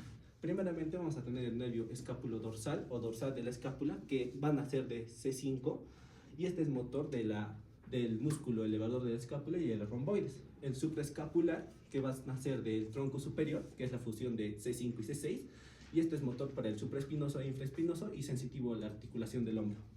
El torácico largo va a ser la unión de las raíces C5, C6 y C7, y va a ser motor al serrato anterior, y el subclavio, que es del tronco superior, va a ser motor al músculo subclavio. Ahora, pasamos a sus ramos terminales, que son los más importantes, como el músculo cutáneo, que es de C5 y C7, nace del fascículo lateral, atraviesa el coracobraquial y desciende entre el bíceps y el braquial. Continúa como nervio cutáneo lateral del antebrazo, y este es motor para el músculo coracobraquial, bíceps y braquial, participando para la flexión del codo y también sensibilidad de la cara lateral del antebrazo. El axilar es de las raíces C5 y C6, nace del fascículo posterior, atraviesa el espacio cuadrangular o también llamado de Bell-Pau y rodea el cuello quirúrgico del húmero, como lo podemos ver acá. Y este es motor para el músculo deltoides y redondo menor, participando en la abducción y rotación lateral del brazo. Y sensitivo para la región lateral del hombro. Ahora vamos a empezar otra vez con los ramos terminales. Ya explicó el compañero otros dos, pero son 5 en total. Vamos a ir primero con los más importantes, que es el cubital, mediano y el radial. Dentro de este tenemos primero el cubital. Este tiene su origen generalmente desde la C8 hasta la T1, pero hay casos variables en los cuales también recibe contribución de la C7. Respecto a su recorrido, como vemos en esta imagen, tenemos que esta va a salir como tal, va a descender de la parte medial del brazo y luego va a estar yendo por la parte posterior al epicóndilo medial, y luego también va a descender por la parte medial del brazo y luego por la parte medial del antebrazo, para luego entrar como tal a la mano por medio del canal de Guyon, ¿no? Ahora, junto a esto viene su función. Netamente tiene función mixta respecto a la motora, ya que se encarga de la inervación del músculo del antebrazo medial y también de la mano, dándole así la función de la flexión tanto de la muñeca y de los dedos, como también los movimientos finos de la mano, ¿no? Respecto a la sensibilidad, se va a encargar netamente de la sensibilidad del dedo meñique y parte lateral mitad medial del dedo anular, ¿okay? Justamente por esta zona es que se encarga cuando hay una lesión de este nervio. Por ejemplo, puede ser por una fractura del epicóndilo medial del húmero, o lo conocido como el golpe eléctrico del codo, ¿no? Cuando pasa esto, justamente este se lesiona, quedando así como la mano en garra, ya que justamente estos dos últimos dedos, tanto el 4 y el 5, se van a estar quedando así, por así decirlo, como estáticos, flexionados, generándolo así, como vemos en esta imagen y en esta imagen, ¿no? Sí. Luego tenemos el nervio radial. En este caso, este se va a estar originando tanto de C5 hasta el ramo de T1. En este caso, respecto a su recorrido, este va a descender desde la axila y luego va a ir hacia la cara posterior del húmero. Respecto a la cara posterior del húmero, este va a seguir descendiendo de una forma, lo va a rodear y va a llegar hacia la fosa cubital, de la cual se va a estar subdividiendo en dos ramos, tanto superficial y profundo en caso del radial, ¿no? Respecto a su función, va a ser mixta también, va a tener una función motora porque va a inervar los músculos extensores del brazo y también del antebrazo, así permitiendo justamente la extensión tanto del codo, de la muñeca y también de los dedos. Justo también por eso tiene su sensibilidad en la parte de la cara posterior de todo, bueno, del brazo y el antebrazo, o sea, de todo el miembro superior y también del dorso lateral de la mano. Es justo por estas funciones que cuando esta se lesiona, puede ser por ejemplo por una fractura de la diáfisis del húmero, o también conocido como, también puede ser por un uso inadecuado de muletas, ya que comprime, ¿no?, cuando hay un uso prolongado de muletas, ¿no? Lo cual hace que este se altere como tal su función, que recordemos que es extensión, haciendo que la mano quede como en una función de mano caída o en péndula, ya que pierde la fuerza como tal para extender tanto la muñeca como los dedos. Por ahí, disculpa que te corte, para que no perdamos la idea, chicos. Entonces, la función del radial es hacer esto, ¿ya? Es esto, nunca se olviden, ¿no? Nunca se olviden, esta es función del radial. Aparte de la fractura, lo más frecuente es que se lesione con fractura en el húmero, ¿no? Otro es que te presiones por la muleta. ¿Y qué más? Que te duermas encima de tu brazo, ¿ya? Generalmente en pacientes que a veces toman demasiado y duermen así, amanecen con la mano caída, chicos, eso es verdad, ¿no? Amanecen así con una neuropatía compresiva, ¿ya? Y lo del cubital, nunca se olviden que son lesiones en el codo, ¿ya? Luxaciones, fracturas o compresiones muchas veces en pacientes que están mucho tiempo en cama, ¿ya? Muy bien, continúa. Ahora tenemos otro nervio terminal, que es el mediano. En este caso, generalmente se origina tanto de los ramos ventrales de la parte de C6 hasta T1, pero también hay contribución en algunas literaturas que dicen a partir también de C5. Respecto a su recorrido, este va a descender por todo el brazo hasta llegar como tal al codo, en el cual va a estar entre las dos cabezas del pronador redondo, y luego de este va a seguir descendiendo hasta entrar a la mano por medio del túnel carpiano. Ahora es justamente por este recorrido que su función se va a encargar también mixta, motora porque va a inervar a los flexores del antebrazo y además también del músculo de la eminencia tenar y de los primeros dos lumbricales. Luego tenemos la sensibilidad, que mayormente es la gran parte de la palma, pero también los 3 primeros dedos, tanto el primer dedo, el segundo y la parte lateral del tercer dedo, como vemos en esta imagen. Entonces, justamente por esto es que cuando esta se llega a lesionar, por ejemplo, por una compresión como tal del túnel carpiano, o también, por ejemplo, por una fractura supracondilia, puede quedar que esta pues tenga una característica, dos tipos de características manos que hay. Tenemos primero la mano de predicador.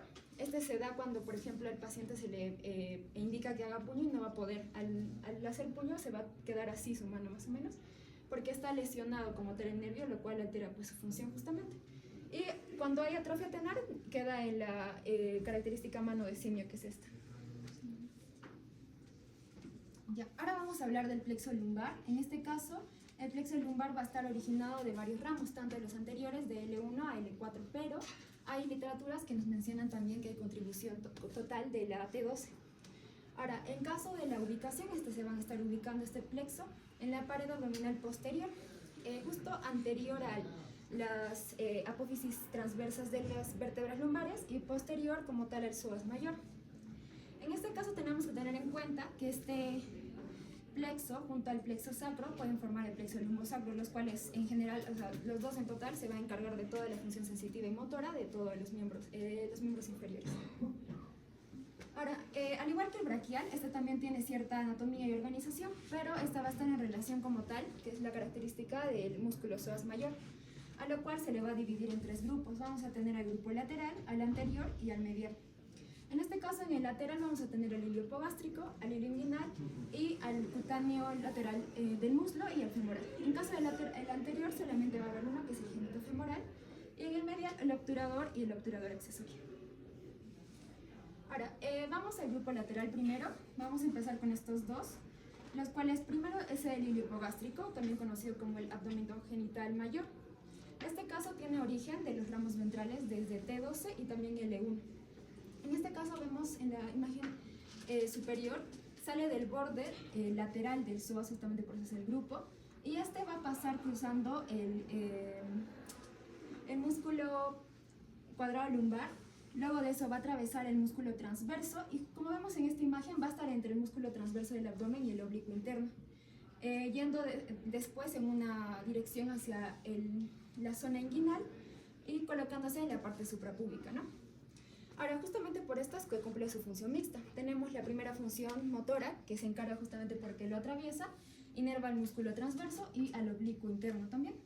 Luego tenemos la sensitiva, que más que nada se encarga de inervar la piel que hay en la zona suprapúbica y en la zona también del glúteo superior. Luego tenemos el siguiente nervio, que es la inguinal o abdominogenital menor. En este caso se van a estar originando del ramo ventral de L1. Respecto a su recorrido, es literalmente paralelo a al anterior, al hilio hipogástrico, pero a diferencia del anterior, este va a estar entrando como tal al canal inguinal, junto con el cordón espermático, haciendo que tenga las siguientes funciones. Motora, porque inerva pues es accesoria de los músculos transversos, y también inerva al oblicuo interno, al igual que el anterior nervio. Y por parte de la sensitiva, pues inerva también la piel que hay en la raíz del pene, el escroto, en caso de las mujeres en los labios mayores, y la cara interna superior del muslo. Luego tenemos, acá lo aislé a porque es uno de los más importantes de este grupo lateral, que es el cutáneo femoral lateral. Tenemos como origen las ramas ventrales tanto de L2 y L3. Respecto a su recorrido, tenemos acá que básicamente va a cruzar oblicuamente al músculo ilíaco. Luego de ese va a estar pasando por debajo del ligamento inguinal, cerca a la espina ilíaca anterosuperior, y más o menos yendo después por la zona lateral del muslo, ¿no? Es justo por eso que su función es netamente sensitiva y se va a encargar de inervar la piel lateral del muslo, ¿no? Toda esa parte. Justamente cuando hay una lesión en este nervio, puede ser por atrapamiento bajo el ligamento inguinal, porque esta va a comprimir como tal. Puede ser, por ejemplo, por uso de ropa ajustada, en caso de personas obesas y mujeres embarazadas. Lo que va a provocar en estas pacientes es que haya una meralgia parestésica. ¿Qué es esto? Básicamente que va a generar un ardor o un dolor como tal, un ardor o adormecimiento como tal en esta zona lateral del muslo, ¿no? Pero esto no genera como tal inestabilidad, digo debilidad. Ya, ahora tenemos el nervio femoral, que es del grupo lateral. En este caso, su origen va a venir de los ramos ventrales del L2 a L4. Respecto a su recorrido, este va a estar descendiendo entre el músculo psoas y el músculo ilíaco. Y va a estar descendiendo, también va a bajar y va a estar justo como atravesando por debajo del ligamento inguinal, ¿no? Luego de eso va a dividirse en múltiples ramas en la zona, en el compartimiento medial del muslo anterior. Perdón, en el muslo anterior más que nada. Luego tenemos dos funciones, la motora y la sensitiva. En caso de motores, que inerva el músculo cuádriceps femoral, al ilíaco, al psoas y también al pectíneo. En caso de sensitivo, esta se encarga de inervar la piel de la porción anteromedial del muslo y la porción medial como tal de la pierna y del pie. Justamente por eso es que cuando hay ciertas lesiones en esta zona, por ejemplo por un hematoma de psoas, o en caso de que haya un cateterismo femoral o un trauma de la pelvis o de la cadera, genera que la pierna quede con una incapacidad, o sea, el paciente que tiene incapacidad como tal para extender la rodilla. Y aparte también tiene una abolición del reflejo rotuliano justamente porque está pues lesionado y también presenta falla al caminar. Ahora tenemos el grupo anterior, que ya hemos hablado del grupo lateral. El grupo anterior solamente consta de uno, que es el genitofemoral. En este caso, estos van a estar originando va a estar originado por las ramas ventrales del L1 y el L2. El recorrido más que nada va porque atraviesa el músculo del psoas y este va a estar descendiendo, ¿no? Por encima de su superficie y va a dividirse en dos ramos, tanto un ramo genital como el ramo femoral. Antes eso de que llegue pues como tal a la zona de la ingle. Es justo que las funciones se van a dividir respecto al ramo que tiene. Primero el ramo genital, en este caso va a funcionar más que nada de forma mixta. Primero motora porque inerva el músculo cremaster y también sensitiva ya que inerva la piel del escroto, el monte de pubis y los labios mayores en caso de mujeres. Luego tenemos el ramo femoral. En este caso el ramo femoral solo tiene función sensitiva, que se encarga más que nada de la inervación de la piel de la cara antero superior del muslo. Ahora, cuando esta se llega a lesionar, que puede ser por ejemplo por una cirugía de hernia inguinal, ya sea abierta o laparoscópica, queda que pues el paciente pierda su función normal, que es pues que pierda el reflejo cremastérico, e incluso puede presentar también dolor o hipoestesia en triángulo femoral. Ahora, por último tenemos el grupo medial para acabar con el plexo lumbar, que tendríamos solo dos. En este caso sería el obturador y el obturador accesorio. Primero el obturador, su origen va de las ramas ventrales de L2 a L4. Respecto a su recorrido, tenemos aquí, en este caso va, como dice el grupo medial, va a ir por el borde medial del psoas y luego va a estar saliendo de esta zona por medio del agujero obturador, yéndose hacia el compartimiento medial del muslo. Respecto a su función, esta va a ser mixta. Primero la motora, que va a ser ya que inerva los músculos aductores del muslo, y el músculo obturador externo. Al igual que es sensitivo, en caso de que inerva pues la piel de la porción medial del muslo también, como vemos aquí. Ahora, en caso de que esta se lesione, que es una de las dos, es la más importante, por ejemplo, puede ser por una cirugía ginecológica, una cirugía pélvica, o puede haber una compresión, al momento del parto, puede haber una compresión fetal, en caso de que haya un parto prolongado. En este caso, cuando esto se lesiona en este caso y queda como tal una pérdida de la aducción del muslo, lo cual al momento de querer cruzar la pierna se le hace imposible a la paciente, ¿no? Y también le queda una inestabilidad. Luego tenemos al obturador accesorio. En este caso, este nervio va a originarse de los ramos ventrales del L3 y L4 y respecto a su recorrido va a emerger del borde medial del psoas, al igual, y va a estar del psoas mayor, ¿no? Y su función motora va a ser más que nada inervando al músculo pectíneo y también a la articulación como tal que hay coxofemoral. Okay. Bien, para terminar la exposición tenemos el plexo sacro. Este va a estar formado por el tronco lumbosacro, que está formado por las ramas anteriores de los nervios espinales L4 y L5, y también por los nervios espinales sacros que provienen de S1 a S4. Este se va a ubicar en la pared posterior de la pelvis y va a estar por delante del músculo piriforme y también por detrás de los vasos ilíacos internos, del recto y también del uréter. En este caso va a dar ramos anteriores, posteriores y un ramo terminal, que es el nervio ciático, y entre todos estos van a encargarse de la inervación tanto sensitiva y motora de la parte posterior del muslo, la parte inferior de la pierna, todo el pie y una parte de la pelvis.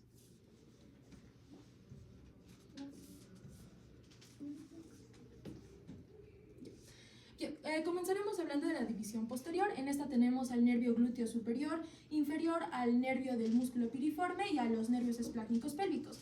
En cuanto al nervio glúteo superior, este se va a originar de los ramos ventrales de L4 y S1 y como vemos aquí va a salir de la pelvis por el agujero ciático mayor, por encima del músculo piriforme, dirigiéndose hacia la región glútea para poder darle inervación al músculo glúteo medio y menor y también al músculo tensor de la fascia lata. Si en este caso puede haber una lesión de este nervio a causa de un mal abordaje quirúrgico de la cadera, al menos si hay una cirugía de la cadera anterolateral, y puede causar debilidad del glúteo medio y menor que van a provocar el signo de Trendelenburg, que es esta marcha, en donde el paciente... ¿Sabías que la debilidad o disfunción del glúteo medio que se caracteriza por una caída de la pelvis como marcha en Trendelenburg, que se caracteriza por una caída de la pelvis contralateral durante la marcha y el apoyo? En donde el paciente va a flexionar demasiado la cadera y la rodilla y va a evitar que la punta del pie roce contra el suelo.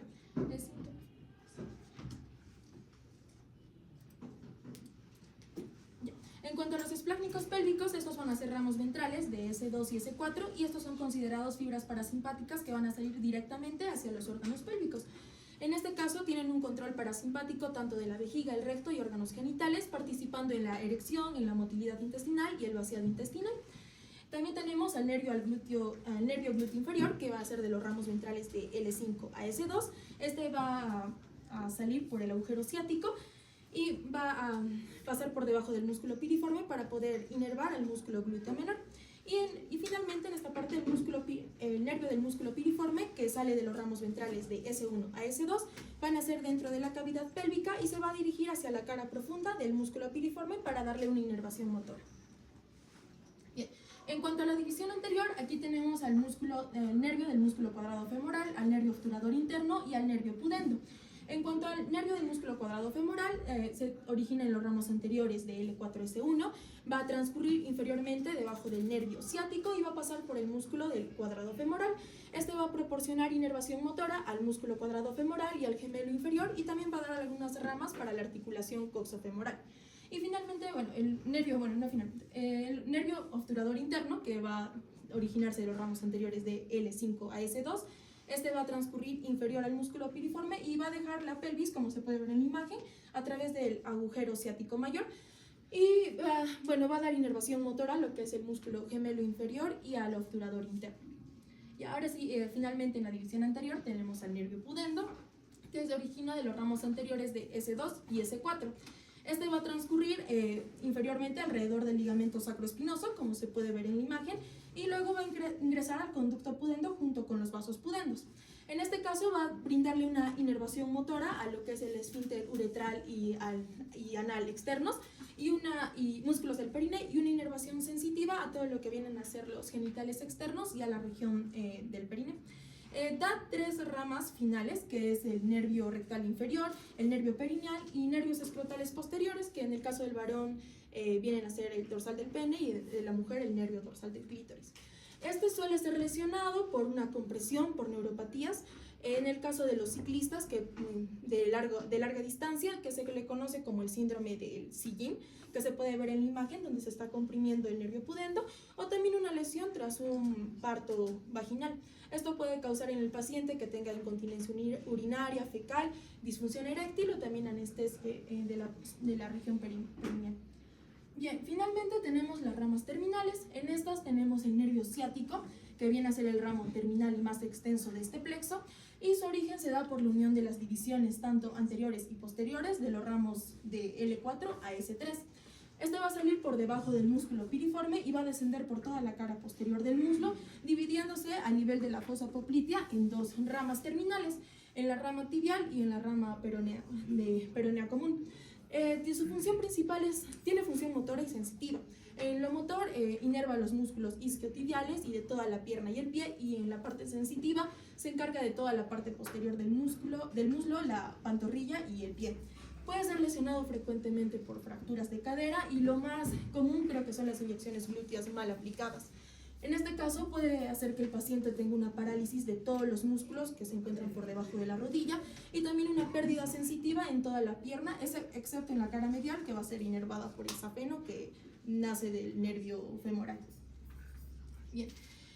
Tenemos el nervio peroneo común, que como ya lo mencioné va a ser una de las divisiones del nervio ciático a nivel de la fosa poplitea. Este va a rodear el cuello del peroné y también se va a dividir en dos ramas, en peroneo superficial y peroneo profundo. Y su función principal va a ser, motoramente va a dar inervación a los músculos dorsiflexores y eversores del pie, y en la parte sensitiva a la parte del dorso del pie y la cara lateral de la pierna. Este puede ser flexionado por pasar mucho tiempo con las piernas cruzadas, lo que también, o tras una fractura del mismo hueso del peroné, y esto va a causar en el paciente un pie caído, y va a tener imposibilidad de la dorsiflexión y la eversión del pie, y va a causarle la marcha en este page, como se ve en el video.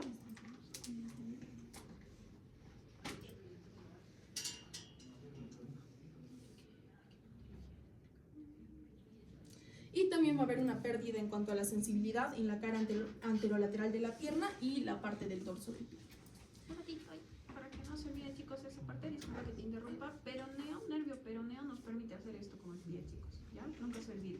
Paciente que tiene lesión del peroneo, el pie se cae, ¿no? No puede levantar y por eso camina en esta pesh, ¿ya? La marcha en esta pesh no solo es de lesión del peroneo, también se puede dar en polineuropatías, no más que en polineuropatías es bilateral. Cuando es lesión del peroneo, pues piña que te lesione los dos, no es solo de un lado, ¿ya? El otro punto es de que recuerden que el nervio peroneo pasa por detrás de la cabeza del peroneo, por lo tanto cualquier fractura, luxación severa de rótula, o estar demasiado tiempo en la cama, en los pacientes digamos que tienen hospitalizaciones largas y presionan la cabeza del peroneo, también ahí se lesiona, ¿ya? Entonces no solo es fracturas, ¿ah? Paciente que está 1 semana, 2 semanas y no se mueve, nadie lo gira, se produce una neuropatía compresiva del peroneo, ¿ya? Entonces por eso cuando ven en el hospital y destapan a esos pacientes que están ahí tiempados, ven con sus pies para abajo, ¿ya? Y por eso después al salir el paciente no puede caminar porque hay lesión compresiva del peroneo, ¿sí? Esa es la importancia clínica, digamos. Bien, en cuanto al nervio tibial, este también se va a originar del nervio ciático a nivel de la fosa poplitea, va a descender por toda la parte posterior de la pierna, entre las dos cabezas del gastrocnemio, y finalmente va a pasar por el túnel tarsiano, donde se va a dividir en una rama plantar medial y una rama plantar lateral. En su función motora es para inervar a los músculos flexores plantares, como es el gastrocnemio y el sóleo, y también a los músculos inversores del pie, y en la parte sensitiva inerva la planta del pie. Este puede ser lesionado frecuentemente por una neuropatía tras su compresión y va a provocar el síndrome del túnel tarsiano, y donde va a haber una pérdida de la flexión plantar y de los flexores de los dedos, va a provocar dolor en el paciente, incomodidad, y estos pacientes no se van a poder parar de puntillas. Y finalmente, para terminar, tenemos el nervio sural. Esta va a ser la unión de dos ramas, del nervio cutáneo sural medial, que viene del nervio tibial, y un ramo comunicante peroneo, que viene del nervio peroneo común. Este se va a formar al nivel de la pantorrilla, entre las dos cabezas del gastrocnemio, y va a descender superficialmente junto a la vena safena mayor, y va a pasar por el maliolo, va a pasar por detrás del maliolo lateral, y va a terminar en el borde lateral del pie y del quinto dedo. Este se encarga netamente sensitivo de la piel del tercio inferior y posterolateral de la pierna, del borde lateral del pie y también del talón y la cara lateral del quinto dedo. Gracias. Con áreas del tiempo, las preguntas quedan para la siguiente clase, ¿ya? Está bien, su resumen es bastante amplio, traten de recordar las cosas relevantemente clínicas, ¿ya? Otra pregunta, chicos, entonces en conclusión, ¿todos están de acuerdo con cambiar el horario permanente? Ya. El día, sí, ¿no es cierto? ¿O no? Es que María Fernanda me ve con una cara de me van a matar, que no sé cómo. Ya. Nadie tiene problema. Ya. Un favor, el día lunes, ¿puedes presentar el documento? ¿El lunes? Voy a presentar el lunes, pero no es periodo. Claro, eso yo también digo, no creo que nos van a aceptar. Entonces hay que presentar paralelo otro documento, solo para cambiar la clase del sábado por el lunes. Y así ya lo recuperamos y no nos atrasamos, ¿ya? Porque probablemente eso se presente, todavía hay que vamos a tener